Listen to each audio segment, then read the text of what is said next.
A brief summary of teacher evaluations. Teacher evaluation is the process of assessing teacher skill and learning that occurs from the lessons.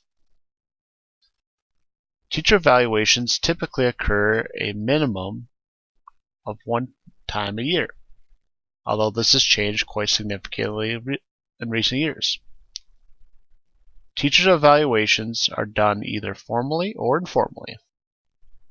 If they're done formally, they usually have a pre-observation, an announced date, and a post-observation. Informally can be unannounced or walkthroughs, and typically don't have an announced date, and are usually much shorter in time length. Teacher evaluations have traditionally rated teachers in a typically binary method of unsatisfactory or satisfactory in the past.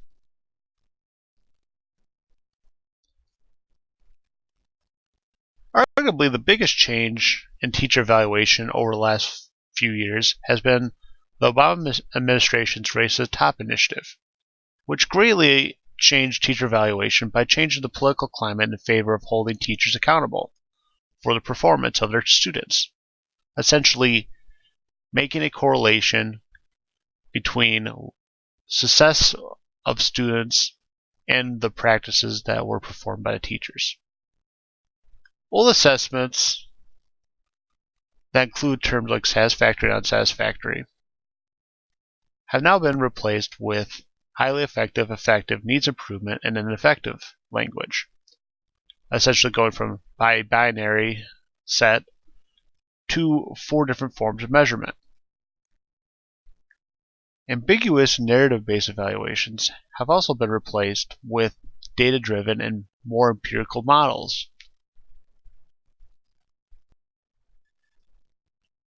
This graphic shows some of the rationale for why some critics believe that there was a need for accountability among educators. As this chart shows, the difference between a high-performing teacher and a low-performing teacher can be upwards of 53 percentile points.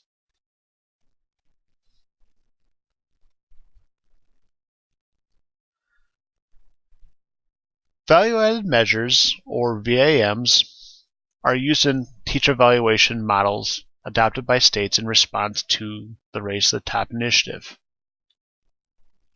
Common VAMs that are included in contemporary teacher evaluations include student growth, standardized test data, formative assessment data, and other measures. For the year starting in 2015 to 2018 school years, 25% of the annual year-end evaluation shall be based on student growth and assessment data. Beginning in the 2018-2019 school year, 40% of the annual year-end evaluation shall be based on student growth, and this is according to Michigan Senate Bill 103.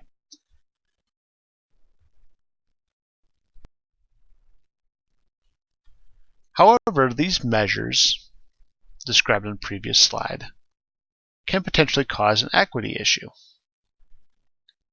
And as a result, there is a debate over VAMs as a whole, but it's mainly been standardized tests. The biggest reason for this argument is because the state of Michigan now requires 25% of evaluations to come from standardized tests, and this is going to increase largely in the 2018-2019 school year. The AERA Council believes standardized tests vary in the degree to which they fully capture the target constructs, essentially saying that standardized tests do not measure correctly or accurately what students have learned, and therefore are a tool that is very subjective and potentially damaging when measuring or evaluating educators.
One potential solution is the Marzano evaluation model.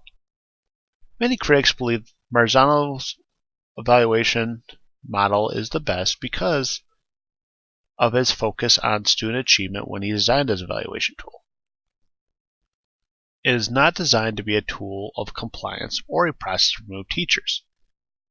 Instead, it is a focus on what is best for student learning and the best practices to get there. Another benefit is it is the only tool recommended by the MCEE that can be used to evaluate teachers, administrators, and other school personnel. As a result, this similarity can bring about a common language amongst all staff members. Every staff member can similarly prepare for Marzano evaluations. They can learn the new language, and they can also make similar adjustments. This allows for a greater amount of teamwork within school districts. It can also provide further initiatives that can improve the school district dramatically. Another potential solution is limiting the value of standardized testing. Popham states that standardized achievement tests should not be used to evaluate the quality of education. That's not what they were supposed to do. Essentially stating that these value-added measures are meant to give you a snapshot of what students know, but not necessarily to evaluate what is going on in classrooms and the process that it took for students to get there. Beardsley and Collins similarly state this by stating that there is a difficulty with these tests to measure the effects of teaching over time. A lot can happen within an amount of time and demonstrate growth, as opposed to one snapshot. Another issue of standardized testing is that there's just so many different forms. And there's a lot of argument about which one's the best one, and if there is even the correct one out there currently. Policy instruments involved in implementation include low-wise regulatory, because of the amount of rules and regulations involved with standardized testing. Another aspect is McDowell and Elmore. Capacity building and horatory. Capacity building occurs because of the amount of training that would have to exist to implement Marzano effectively. Horatory would also exist because of the voluntary aspect of choosing Marzano over the other different evaluation models. In conclusion, value-added measures are likely here to stay. The impact of this change still has caused apprehension and anxiety among educators. Value-added measures and this change make educators nervous because the change is very difficult, and also because of the large amount of accountability that comes with these. As a segue, common language and teamwork from Marzano can resolve this potential issue and also make school districts compliant with national and state pressures. And lastly, the impact of standardized testing should be analyzed in the future.